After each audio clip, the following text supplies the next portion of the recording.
Hi friends, आपन को स्वागत करुच्ची आम यूट्यूब चैनल स्मृति लर्निंग पॉइंट को। जुक्त दुई परीक्षा को नहीं दिन को दिन द्वंद्व बढ़िबारे लगी। यार भितर भी गोटे गोटे नुआ नुआ अपडेट आसूची। देखंतु आज गोटे अपडेट आसी सीबीएसई द्वादश परीक्षा प्रति विषय रे 30 मिनिट होई पारे। कोरोना संक्रमण को कम करने सहित द्वादश परीक्षा किभली होई पारिबो से नहीं केंद्रीय माध्यमिक शिक्षा परिषद बोर्ड पक्षर विभिन्न प्रकार ब्लूप्रिंट प्रस्तुत करा जायछि।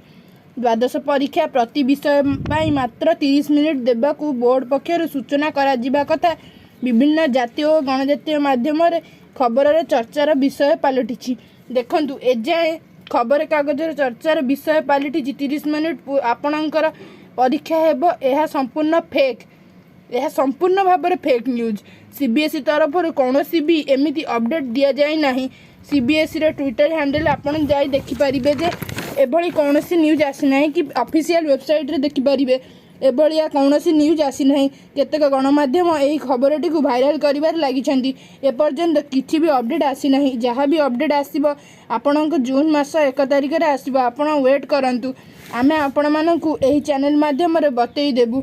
आपण माने आम चैनल सह जोड़ी ही रही थांतु एवं आपण माने एभली फेक न्यूज को विश्वास करंतु। ट्रस्ट रिगार्डिंग जहाँ भी छोट बड़ अपडेट आसीबो आमे आपण पाखे सबुठार प्रथमे पहुँचाइबा चेष्टा करूछु।